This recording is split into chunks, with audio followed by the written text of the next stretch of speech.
Broadcast is live. We're good. That is us live, Billy Walker, indeed. Everyone, hello, and thank you very much for joining GlenAllachie Distillers tonight on our wine cask tasting. Tonight, Billy Walker will be leading our master blender, will be leading us through the latest release of our wine cask finishes, and we've also got something else which is close to his heart, McNair's blended malt. As usual, a very low-key, informal tasting, so please do ask plenty of questions. We're always wanting to hear feedback and questions from people who are drinking GlenAllachie. I think most people, hopefully most people will have a tasting pack like this. If you do not, then feel free to grab any dram of GlenAllachie or McNair's and join us. And again, just any questions whatsoever. There's also a tasting mat, which some of you may or may not have downloaded. If you have, feel free to jot down your tasting notes through the tasting, scan them, photograph them or whatever, and send them across to us. And Billy would be delighted to have a look through those and read your comments. So on that note, Billy, good evening, welcome. Hi David, thanks for the intro. You're very welcome. Billy, it's almost 3 years to the day since we've launched. Time has absolutely flown in. It's hard to believe that. We've been tremendously successful. There's a multitude of awards. I believe you picked up Master Blender of the Year. We've done Distillery of the Year, World's Best Blended Malt, Single Malt. But we've had challenges as well, COVIDs and tariffs and whatnot. But all in all, I think it's probably been a pretty good start for the GlenAllachie Distillers Company. Listen, David, it's been the last 3 years have been, first of all, very, very exciting. And as you allude to, I mean, not without its challenges, particularly in the last 15 to 18 months with the COVID problem and the consequences that the various governments have had to wrestle with. But in a funny old way, David, it has allowed people to kind of focus their mind. And also in a funny old way, it has driven the market in some quite interesting directions. And as you well know from the role that and the seat that you sit in this business, it hasn't been a barrier to people going to the local retailer to buy single malt whiskey, and then hopefully in our case buying GlenAllachie, and we have seen this in the pattern of the sales that we have achieved and the demands that have been put on the holding stock. So although the last 18 months has been a challenge, it has lots of difficulties. It's also created quite a lot of surprises, and some of them very good surprises. It's also made us focus, David, to do things and probably more intensely look at follow the development of the inventory and just see exactly are we going in the right direction. So the last 18 months has been interesting, but the whole period since launch has been, altogether fantastic. The ability to get into the market. We kind of know the kind of routes to market that are appropriate for the products that we produce and the kind of personalities and business that we are. And that doesn't come without challenges either, because some of the kind of people that we are targeting are very, very informed consumers. They know what they're talking about. And it's why really tonight is quite important, because it allows us again to showcase some of the things that we have been doing historically over the last 2-3 years, bringing them to market, and indeed inviting the audience out there to make hopefully constructive comment, and much more importantly, enjoy the whole experience. Absolutely, Billy. Absolutely. It's been a tremendous experience. Billy, as you were chatting there, I was just having a quick look. We are getting hellos from pretty much all around the world. I'm seeing the US, a few from Romania, Austria, a couple of familiar faces, Mr. Jeremy Watt, Duncan, all the familiar long-term supporters, Billy, from from when we started. So everyone all around the world that is taking the time to log in, thank you very much. And apologies if I've missed this, Sweden down the bottom, Germany, Netherlands, etc. So thanks, everyone. Billy, we're here to taste and talk about whiskey. We've got 4 to try.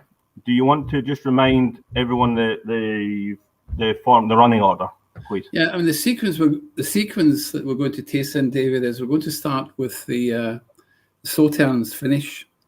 Then we're going to move on to the Rioja wood finish, then on to the Grattamacco, and finally on to the peated McNair's blended malt. And the reason for this sequencing is that I think bolder is the word that I'm using, is that as we move from 1 certainly through 3, there is a change in the kind of boldness of the flavor characteristics that the wines are delivering to the finishes. And of course, the McNair's is kind of left field totally, because it's a different experience altogether. But one that we will be delighted and very proud to talk through, because there's quite a lot of history attaching to McNair's, personally, from my own experience. Absolutely. Cool. So that's the lineup. That's the lineup, Billy. Well, that makes sense to me. If it's good enough for you, I'm sure it's good enough for me. So, Billy, on that note, do you want to, and everyone that's got the pack and has it to hand, and again, if you don't have it, just any GlenAllachie or any whiskey whatsoever. So, Sauternes 12-year-old Billy. I mean, this is what we're talking about, David. Is the 12-year-old Sauternes. Now, I actually have been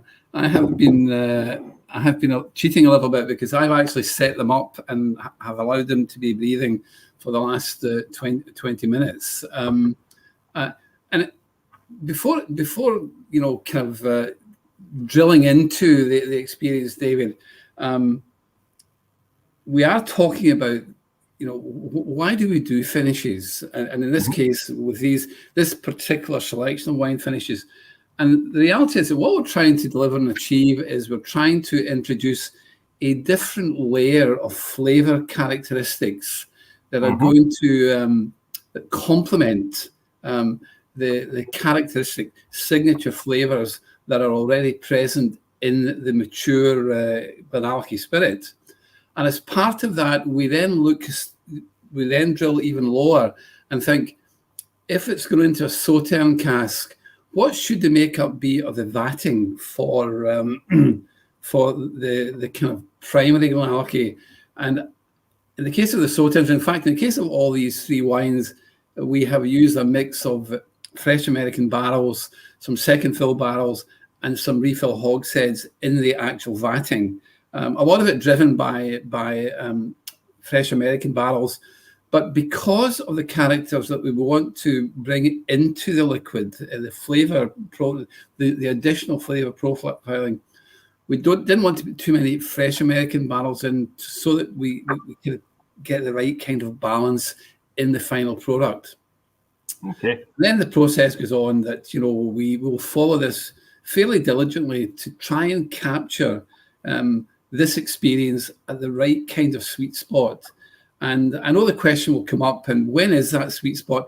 The reality is you don't know without following it. But with wines, by and large, you're looking at somewhere between 18 months and 3 years, maybe even 4 years. It's almost certainly the case that you cannot over-experience in the wine casks. They don't deliver so much boldness that they would totally overwhelm the signature characteristics that is already present in the GlenAllachie. So that's how we've arrived at this, David. And hopefully, as we talk ourselves through the evening, people will be able to appreciate the kind of things that we're trying to achieve. Okay, well, that sounds good to me, Billy. There's 2 things you said there that kind of caught my attention. Just very quick. You said you had your sample sing out for 20 minutes beforehand. Is that normal for you? Is that what you would do if you were going to have I'm not going to use the word a serious whiskey tasting, but if you're approaching something in a more methodical manner, you would tend to let it sit out and breathe for 20 minutes? I suppose, David, that in my younger days, the answer to that would have been yes. Nowadays, maybe I am less disciplined about that kind of approach. But listen, it's quite nice. It's quite nice to allow the whiskey to breathe. It's maybe too over technical because the whole thing is about drinking it and enjoying it. But it's helpful to allow it to breathe. With these particular expressions, David, there's very, very, very, very low spirit experience. So the breathing may, in fact, not be necessary for this kind of range of products. Alrighty. Let's actually do something that's quite nice and actually. Let's have a dram. First one. So we're looking at the Sauternes, and we've had personally we did quite a lot of work in the previous distilleries with Sauterne casks, and delighted to get them. And I have to say, with some concern that. The availability of Sauterne casks is getting tighter and tighter because there are fewer and fewer Sauternes actually being made available these days, primarily because the wine itself is so expensive. Okay.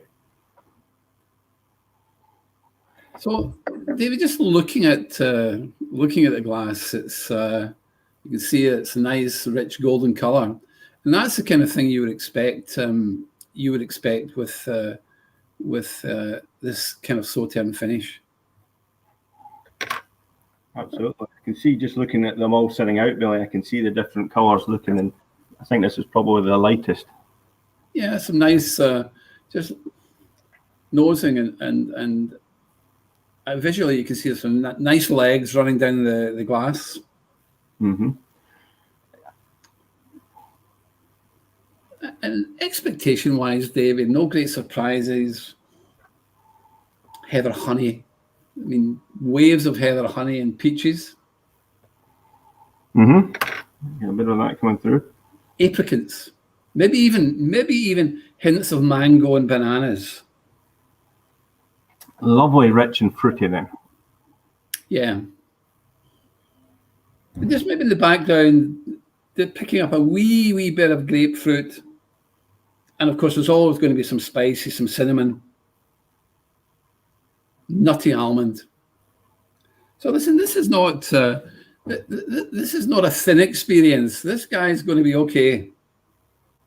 I would say so, Bill. On the nose, it's very vibrant and getting a lot of that fruit that you're mentioning there.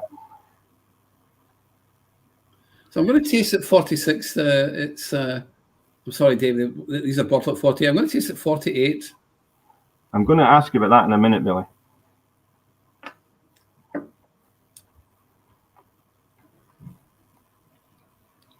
Very interesting. Again, the characteristic heather honey. Mm-hmm. Definitely. And I'm getting that fruit coming through. Some of those peaches that you were mentioning on the nose, I can get coming through on the palate. There's treacle, there's apricots, peaches. Absolutely delicious, Bill. Just rolling over the tongue to the back, you're getting just little hints of grapefruit and definitely some cinnamon.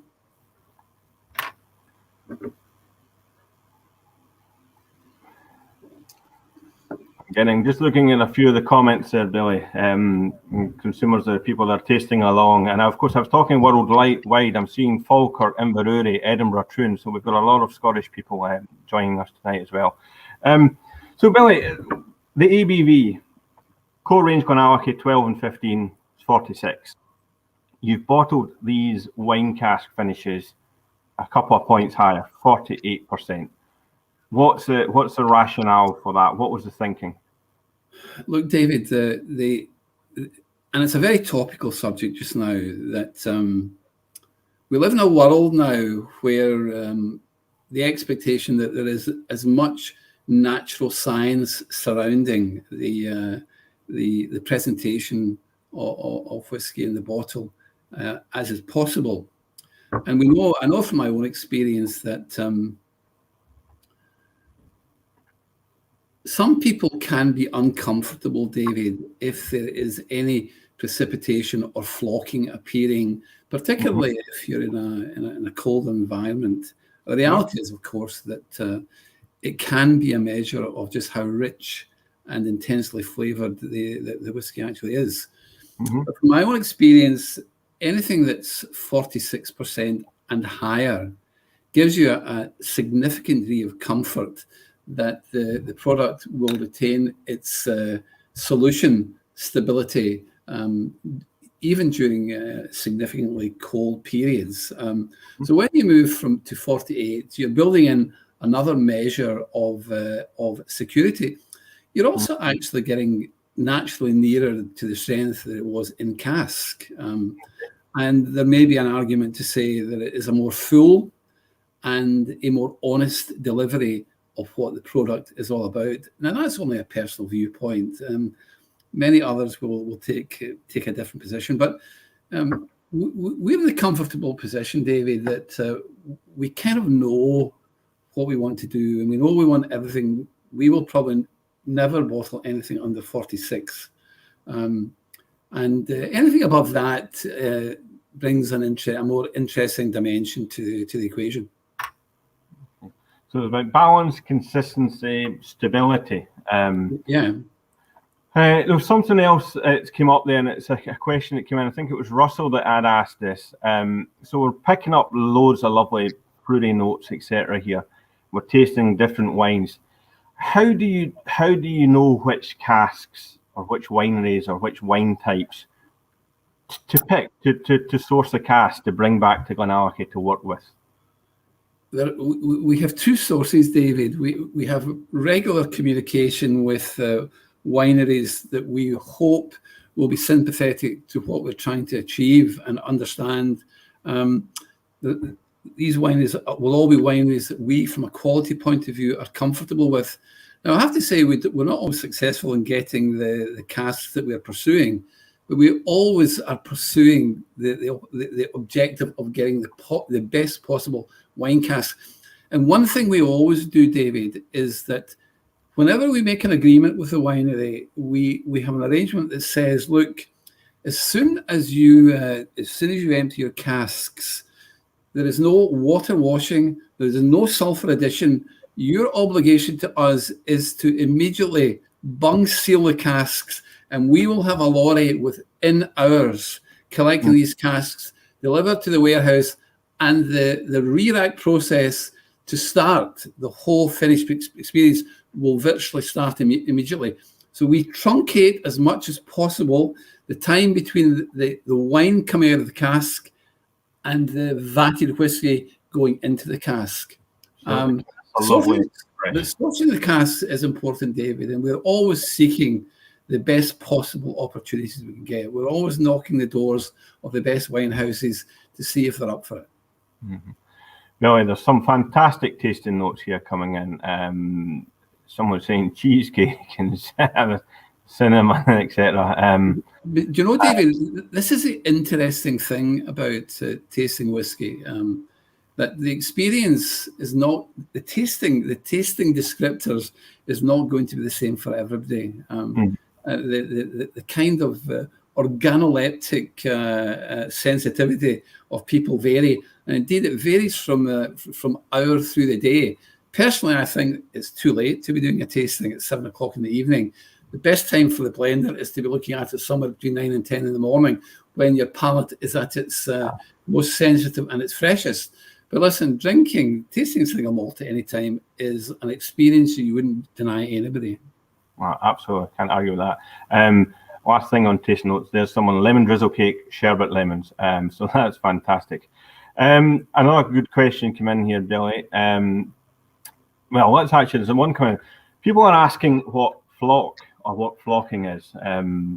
So do you want to have very quickly talk us through what flocking is, David? There's two kinds of flock.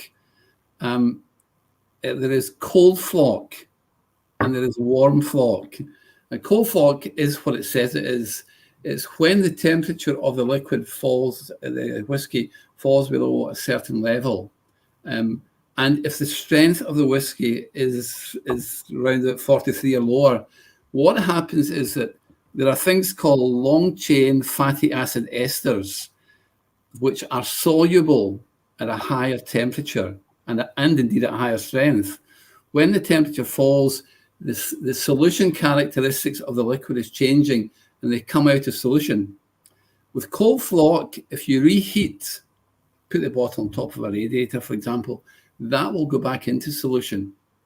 With warm flock, that is a much more long-term challenge because, again, it is all about the solution characteristics of the whiskey at that strength. And it is it's long chain molecules which will refuse to go back into solution. Is it a problem for the consumer? Only perception-wise, David. It doesn't affect it doesn't affect the overall kind of quality position of the whiskey. I'm delighted to hear, Billy, that that university education and chemistry degree is still front and foremost to your mind there. There's only a very little bit of it left, David. What else are we saying? We've got Jonathan James saying he now has your official permission to tell his wife that drinking whiskey at breakfast is okay, asking if he can get that in writing. Billy, here's a question I think that comes up, and I think I know the answer already, but I'll put it to you. Christopher is asking, and you probably know what's coming. Huge fan of the Wine Cask Series. Have you ever had an unmitigated failure with an experimental cask? Yes.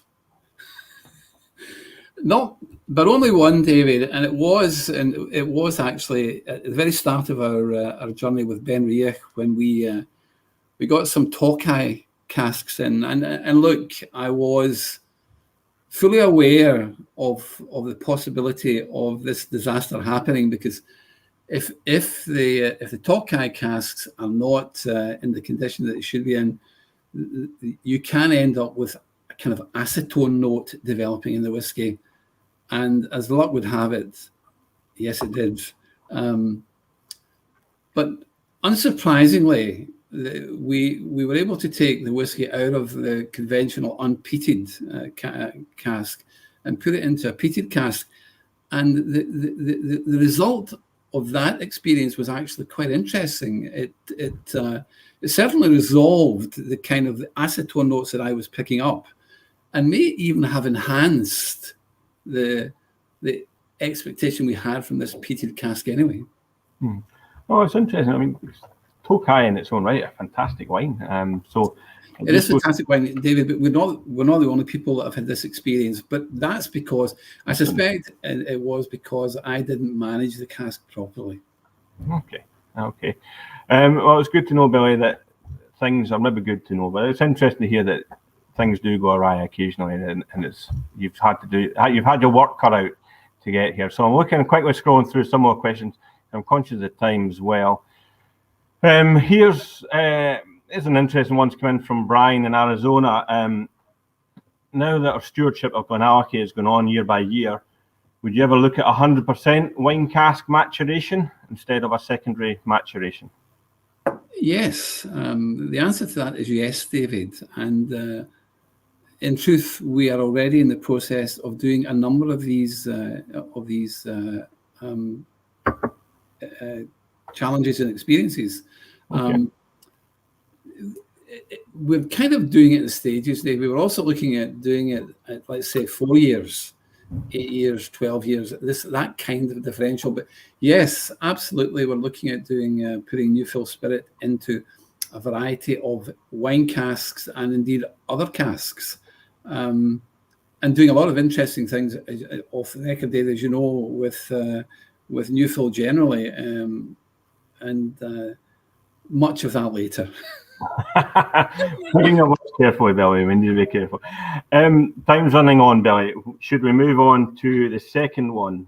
Yes. And again, the second one, if MD's just joined, we're looking at the Rioja finish, and beautiful color, which I have classified as golden blush. I'm pretty sure if we leave this in the cask for probably another 18 months, it would move from golden blush to ruby blush. It's rolling beautifully in the glass. We get some nice tears rolling down the glass. In the nose.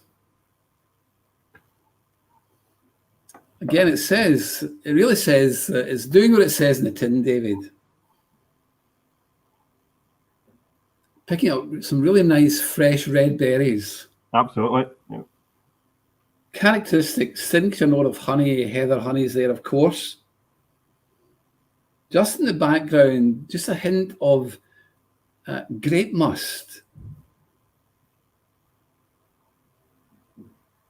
Nutmeg, almonds. And no great surprise, there is some orange peel, orange zest there. Absolutely fantastic. I'd say it's more vibrant on the nose, Billy, if that's a term to use in the Sauternes. It's a bit more alive. I think the surprising thing with the Rioja is, I need to be careful with my use of words here. It might even be my preferred one. It's lively in the nose, and on the taste, since I've done this quite a lot, it's bold, but it's more delicate. Mm-hmm. Okay. Well.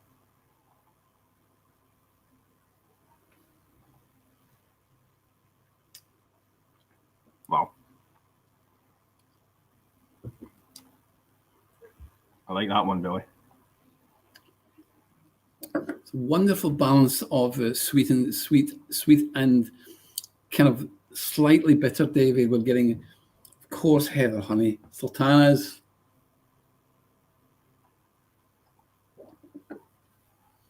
almonds,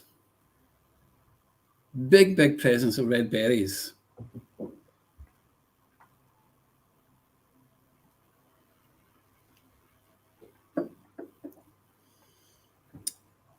On the finish, barley sugar, hints of grapefruit, maybe even a little hint of aniseed.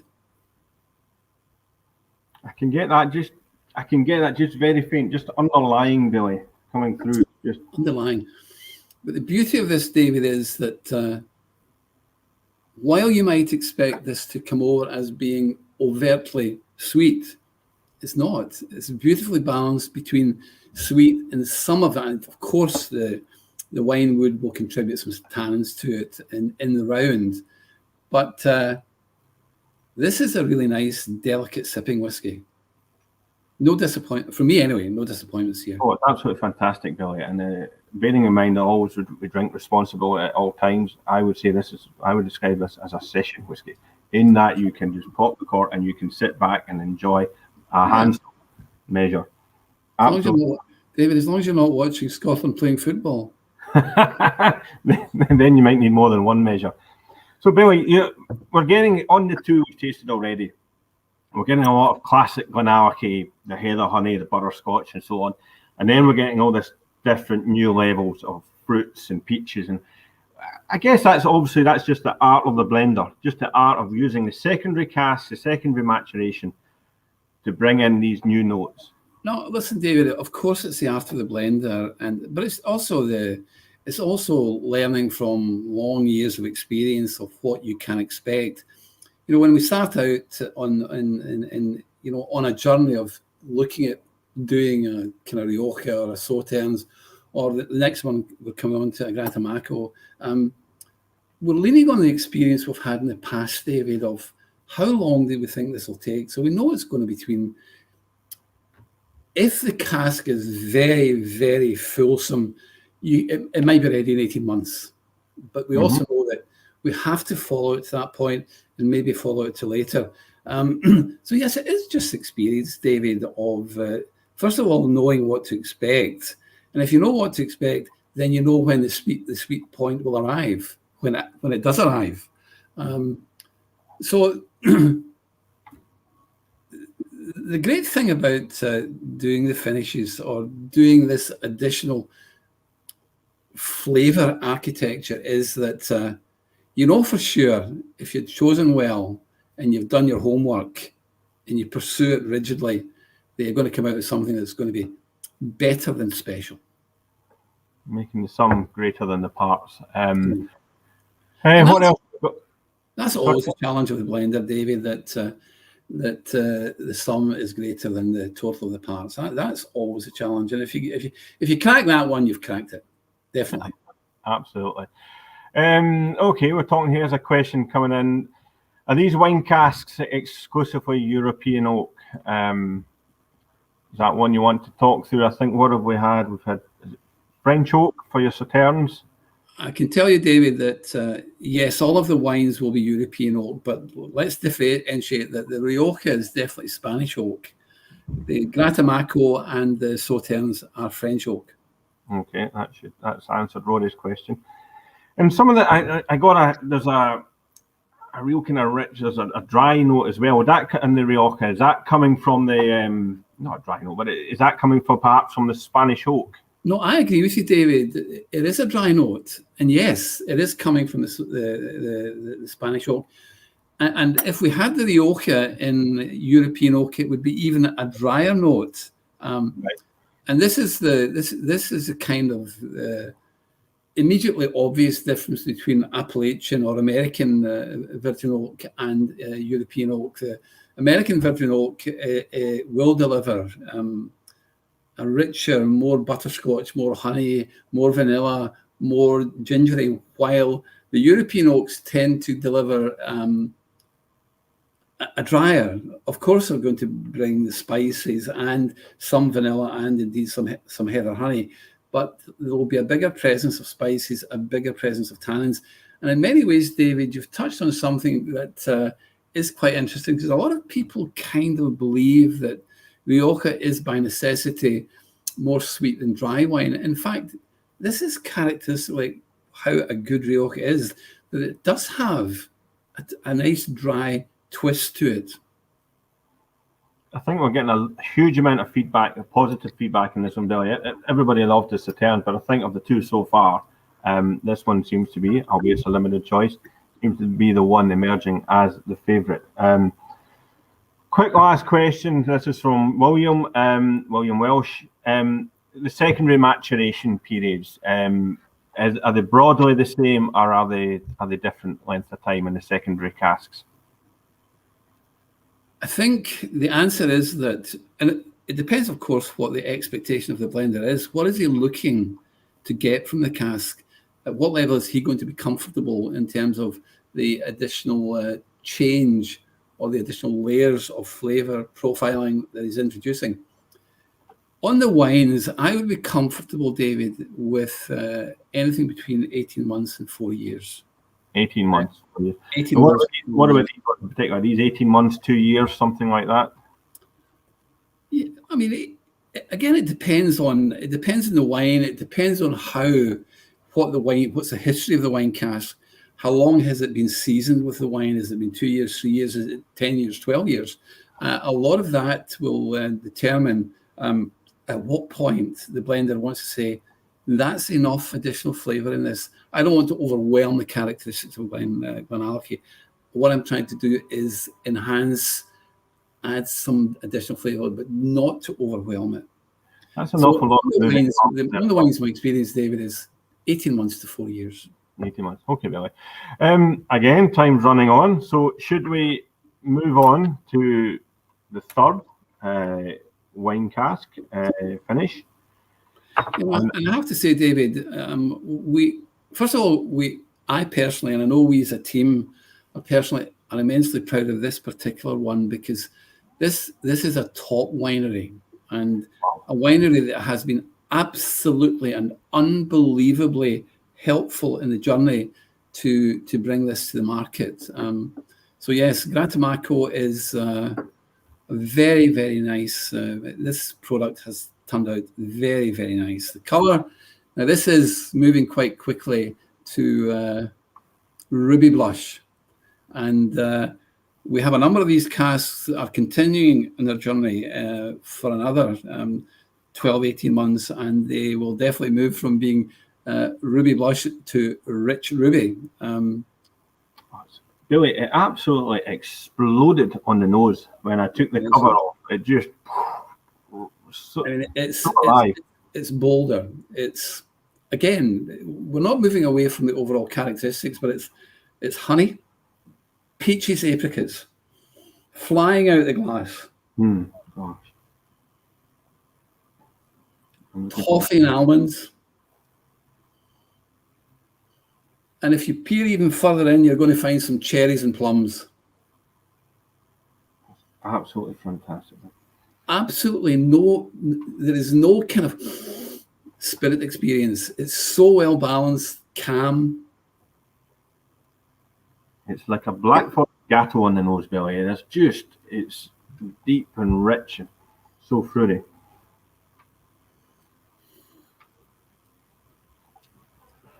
So yeah, listen, David, I don't know if Luca is listening, but it's a big, big thank you to Luca. They have been such wonderful partners in this. I will pass on the regards if he hasn't been listening. I know they toasted the harvest with one of our single casks. So yeah, you're absolutely right. They've been great partners and great supporters. And you know, the whiskey is absolutely fantastic. David, the whiskey is fantastic. The balance is beautiful. The signatory GlenAllachie flavors, the toffee, the vanilla, the heather honey, orange peel, it's all there. But on top of that, you've got layers of red berries, peaches, apricots, cherries, plums. Oh, it's absolutely fantastic. Wonderful finish. Orange peel, nutmeg. This is another one, David. This is one that you can sit all night and talk to it. And whiskey, Billy. And as the night goes on, it starts talking back to you. So, Billy, just on the ages, this is actually, I think, the youngest one of the trio. Yes. The Sauternes of 12, Rioja was 13, and the Grattamacco was 11. Is there any we've talked about cask types and fruit and wine types, etc. Is there any rationale, or again, is it just experiment when you're putting the different age of GlenAllachie, laying it down in these casks? Listen, David, kind of. The answer is yes, kind of. You know, in my mind, the Grattamacco experience was going to be the richer, the kind of bolder experience. So felt maybe that if we went with something a little bit older, it might just be overwhelming a wee bit. But I mean, that's just nitpicking. It was just, let's try the 11-year-old. It seems right for these casks. And you should know, David, we've got a lot of these casks coming through at a variety of ages, and on the kind of experience of sampling in the warehouse, none of these are disappointing. They are all absolutely sailing along beautifully. Well, fantastic. It's certainly one personally I'm going to take a keen interest in and see how it develops across the different ages coming through. Billy, we had a question about an experiment or a wine cask that perhaps went awry. Let's flip the question round in itself. Which experiment has surprised you the most and you've been absolutely delighted with? Well, it's maybe one of the recent ones, David. The one that has absolutely bowled me over is the work we've done with American Chinquapin virgin wood. And not just bowled over, David, I have been staggered by how fantastically they have delivered for the whiskey. But that is one type of cask that we have to monitor extremely carefully, because that is a big, big, bold experience. And you can overcook these casks. You know, you can leave the spirit in them too long. To date, they have been scolded for misbehaving if they misbehave, but they're behaving okay at the moment, and we're following them very closely. But I have to say, I love the Chinquapin virgin oak woods, and these are medium toast and medium char. The next thing we might do with them is look at medium toast and heavy char, but that might be a move too far with these, but worth trying. And, you know, we're touching on things that I had a conversation with another senior member of the industry. First of all, we're lucky to be in the industry at this very vibrant and exciting time. And, you know, compared with 40, 50 years ago, what we're doing with wood today is light years better than we did 30 or 40 years ago. And some of the old school may say, ridiculous. I'm telling you, what we are producing today in terms of quality is at the highest malt whiskey has ever been in its history. That's an interesting take, Billy, because of course you do always have perhaps people that maybe look back with rose tinted and say it's whiskey isn't what it was. But I would agree, in my experience, in my time in industry, half yours, a quarter of yours, there's far more attention to detail and consistency and striving for quality. And you know, David, a lot of that is driven by the consumer, our target consumer, who very knowledgeable and very informed and indeed challenging. They will challenge you, and it's great. And that's why we're seeing, and it's not just from this particular academy, I mean, all throughout the boutique industry, malt whiskey industry, people are doing very creative and clever things. Absolutely, Billy. Billy, you touched on Chinquapin there, and got a couple of queries from people just asking what is Chinquapin. You got 2 seconds just to expand on Chinquapin. It's a different genus of oak, David, that is grown in the Missouri and in the kind of Midwest part of America.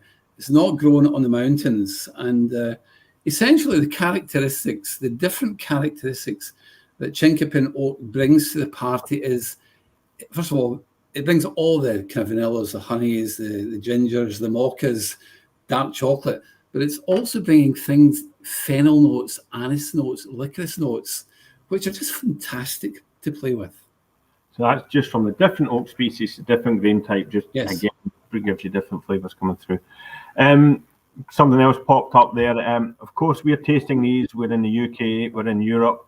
Our partners and consumers further afield, Asia, across USA, Australia, or Argentina even. I see Yole popping up there. The wine casks finishes are en route to these markets, so they will arrive in store in the weeks and months to come. What else have we got coming in here? Let's see what questions we've got. There's a lot of love for Chinquapin, Billy. There is a lot of love for Chinquapin. That seems to have gone down well. A very left field question here, Billy. And just before we move on, we move off the wines and onto the Lambic. Would you ever do a rose wine finish, a rosé? Would you ever do a rosé wine finish? Is that something you think could work with GlenAllachie? Listen, David, there's no reason why we wouldn't do a rose wine finish. I mean, I don't know if Zinfandel would qualify to be a rose wine. Well, maybe need to get our thinking caps on, Billy. See if we can try and. There's nothing, David, that would kind of prevent us from doing it in terms of our thinking about it. Yeah, we would do a rose wine finish, but I think we might do a Zinfandel finish, which would be a Californian. Okay, well, certainly something to look at. A couple of people are asking a bit about Grattamacco, what makes it unique. Maybe I can just answer that one. Speaking with Luca, he said that he wanted to create the Grattamacco to be Tuscan, super Tuscan wines are very big and bold, which but the Grattamacco he set out to create power, elegance, balanced with power. I don't know if there's anything you want to add on that one, Billy, about the Grattamacco. No, but I do think he said it beautifully. Elegance, balanced with power, and that's kind of how I was thinking about it too, David. And that's why it's number 3 in the sequence. It had more power, more robust. Probably delivered can and will deliver quicker in terms of the period of maturation or secondary maturation. But Luca's right. That's a good definition. Jeremy, I can tell you my favourite is Grattamacco. I can answer one. And Yoel's asking, do we treat the barrels? Billy mentioned earlier on, perhaps you missed it. No sulphur treating or any other treating on the barrels. It's all about keeping them nice, fresh, and unaltered. Billy, you will not believe we've been talking now for 45 minutes, which takes us on. So we'll finish off on the wines. Let me lid that up, and we'll move to McNair's Lambic blended malt. So we're changing direction here slightly. something you said at the beginning of the conversation, Billy, about McNairs, and I've heard you talk about this before. Am I right in thinking that your McNairs is a name from the very beginning of your whiskey blending career? You know, David, as a very, very young and probably more maybe not more enthusiastic, certainly more energetic person, during my period with Hiram Walkers, who I have to say were a wonderful, wonderful company to work for. And they were the stewards of some of the most fantastic brands. I don't know if there's MD old enough old enough to remember the days when they had Lauders and McNairs, Grand McNish, Dr. Special. These are all blended whiskies. Of course, they had Ballantines. But, I mean, what a fantastic range they had. And I remember actually, I had been charged to look after the bottling hall, one of the second bottling halls, for a 3-month period to learn a little bit about bottling. And McNair's was one of the products that regularly was going down the line. But, you know, in the process of moving from Hiram Walker to where they are today with Chivas Pernod, which again is a wonderful company, you know, the process of the importance of these secondary brands, they became less and less until they were just put in the cupboard. So when we were allowed to acquire GlenAllachie, part of the discussion also was around that we wanted to take White Heather because we wanted a blended whiskey, and I wanted to take McNair's. Wasn't quite sure quite how we were going to use it, but in my mind, and I think collectively in the team's mind at that time, when we were in the process of discussing everything, we knew there would be an opportunity for a blended malt, a category which is still seriously undersold, because there are some really, really good blended malts out in the market. And if they can get some traction going and some momentum, it will bring a lot of surprises to the kind of informed community that we engage with. Absolutely, Bill. I think that's, you know, we launched McNair's as blended malt, and you're touching on there at the same time as, or not long after, we launched GlenAllachie. And, you know, being out there and talking to distributors and people, there was a blended malt. Then people started trying what you put together, and of course they picked up a tranche of awards. And I think the world's best blended malt from the blind tasting panel at World Whisky Awards was really one that this is something to look out for, you know. So that it's a long journey we'll have with this one with blended malt, but consumers are getting more and more aware, and the absolute quality. I mean, you're working with. Well, talk us through it, Billy, rather than me rambling on. You talk. Interestingly, David, while it is not the top of the Premier League blended malt, from a blender's point of view, it is probably the best challenge, because you're given a freer rein to work with different whiskey provenances, and indeed the different wood styles. What we did when we started, when the whole thing was kind of forming in our minds, we kind of knew we wanted McNair's to be a blended malt, but it also had to have a peated twist to it. But we didn't want to over-egg the peated side of it. We wanted it to be peated enough that it was identifiable as a peated whiskey, somewhere in the middle in terms of parts per million. Again, some of the big hitters and some of the smaller hitters. And over a period of 2, 3, 4 years, you know, we formulated what we wanted to go into it. And it's, as you've rightly pointed out, David, it's a combination of non-peated Highlands and Speysides.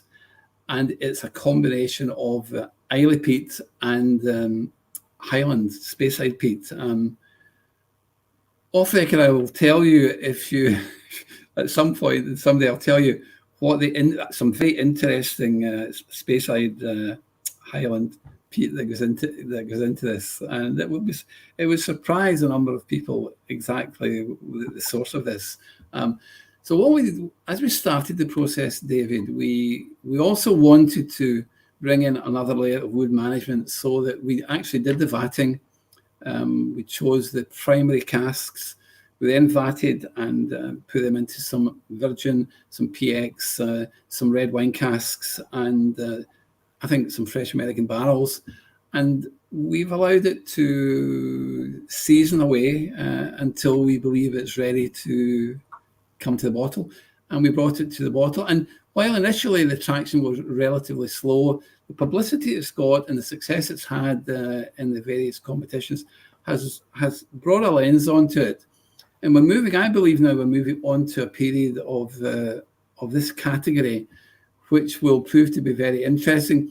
And if one of the big guys picks up and runs with blended malt, it could become very, very interesting. In terms of quality, absolutely not disappointing. Very, very good. Natural colour.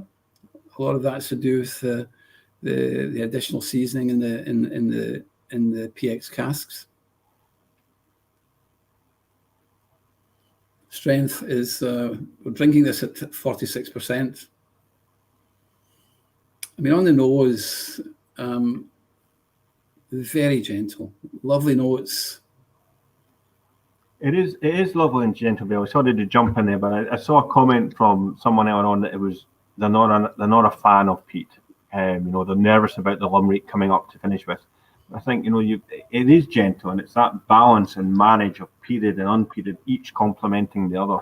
If you're nervous, David, it's all about tiptoeing into it. It's not. It's all about tiptoeing into the footprint and taking time to enjoy it. It doesn't need to be the first time. But once you have the measure of the experience, I'm pretty sure you'll enjoy it. But on the nose, I'm picking up. This is a great thing about when you're using some mainland peat. You have the advantage of not just the light or the medicinal notes, the iodine notes that come from the Isles. You're getting a peat that is a much more sweet peat because the vegetation on the mainland essentially that creates a peat is trees, whereas on the island there are no trees. So it's a different kind of vegetative mix that makes a peat. So you're getting hints of the kind of island peat, and you're certainly getting probably even a bigger hint of the sweeter peat notes. Absolutely. On the nose, David, I'm getting, as I said on the tasting notes, this nice sweet peat reek. Butterscotch, definitely layers of butterscotch and mocha. But it's not overpowering. No, it's not, Billy. It's just very delicate there. It's just hints coming through just on the back. But in the mouth, it kind of encompasses all of the taste sensors. So you've got this peat, smoky, but it's non-medicinal. Don't know if you know the plant bog myrtle. Mm-hmm. When you walk through a moor, a Scottish moor, and yes, and it has that very distinctive butterscotch and toffee. I'm getting that hints of bog myrtle just coming through on the nose. And the peat is not overwhelming, and so allows the sweet spices also to make a contribution in the finish. I put a tiny little bit of water in that one, Billy. I'm quite partial to a peated whiskey. I put a tiny little bit of water in there, and it will, David. It will open it up nicely, and indeed, from an organoleptic and a nosing point of view, it may actually allow you to kind of drill deeper into the kind of aromatic characteristics. But as I got older, David, I have to say I prefer drinking at natural strength. And if I put something in the bottle that I can't drink at natural strength, or the strength that's in the bottle, in my opinion, I have failed the consumer. That's a very interesting take, Billy. And just following through on that theme, you're a renowned master blender. When you're putting batches together, are you working at natural strength, or are you bringing them down at all? David, we always do the pilots, and we pilot everything. We will never put anything into the bottle that we haven't piloted on the ratios in which the casks are going to go into the final bottling. I would always I'll always taste the spirit at natural strength. Of course, before we put it out commercially, we'll reduce it. But we know that we've gone through the tasting and the nosing experience at natural strength before we do anything to it. And in many ways, David, if it fails the test at natural strength, we need to go back and look at the badge. No, I think we can safely say we haven't failed, Billy, or you haven't failed. I'm quickly looking through some of the comments there, Billy, and here's a classic comment from Andy. I was almost going to say Andy Calder there, but no, Andy Calderwood. Not a peat fan, but this is lovely. And I think that's perhaps maybe what you've set out to do. Again, the art of blending, the sum greater than the parts. Now, that is a peat whiskey. I can drink this and normally do not like peat at all. Definite purchase, sweet and gentle, cold dram, light sweet peat, lovely. So I think, Billy, we were talking there about blended malt. The category, people maybe not understanding it. You were talking there about working on pilots. I think if you keep turning out things like this, the success of McNair's and Lumric, and perhaps making people aware about what blended malt is all about, we're going to have a very successful journey with this. Listen, David, I think its moment will come. I'm not quite sure. And we already see, David, there's some quite interesting traction and momentum behind this particular blended malt, and my expectation would be that the category itself will get some traction. But we talk about the kind of contribution that me as the master blender makes. I have to pay tribute, David, as I do and hopefully do in all of these presentations. What a fantastic team we have at the distillery, who are as enthusiastic about the whole journey as we are. And I have to mention Richard, and in particular, I have to mention Lindsay, who is he is the warehouse guru. He gets it. He gets what we're trying to do here. Absolutely. And Bill, let's be honest, you work the warehouse team hard. You're working with the casks all the time. You're stamping all the casks. There's a lot of moving parts. There's a lot of things on the move. David, but do you know the one thing? I leave here at 4 a.m. and get there before they arrive. Well, that's dedication for you, without a doubt. Billy, that is our hour up. But let me quickly just check. We'll see what else is questions that people are coming up. I've seen this one a couple of times. What's the story behind the GlenAllachie presentation, branding, etc.? So obviously that's just the name literally translates from the Scottish Gaelic to Valley of the Rocks, or Stony Valley. And when we were launching and designing, come up with the brand from scratch, our designer took inspiration from that. And there's a lot of Pictish runes and standing stones, etc., around the northeast of Scotland in the distillery. So we took an inspiration for a cut, chiseled rune effect, and a slight play on the name. And of course, the capital A is Billy Walker's hallmark. What else do we have coming in here?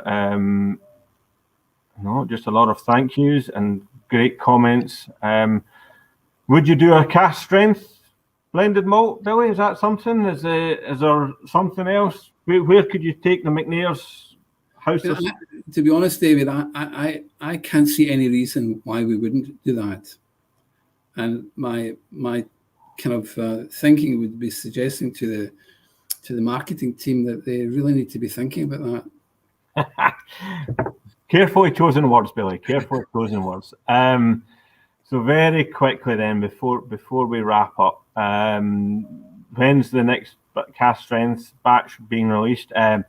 Batch 5 launched quite recently, and again is in the UK and in Europe, and is shipping out globally. Asia, Australia, it will be en route, Canada and the USA. Just simply shipping times takes these products a little bit longer to land in market. And there's another one. My wife, who normally hates period whiskey, is absolutely loving the McNair, so another testament. Grattamacco, fantastic.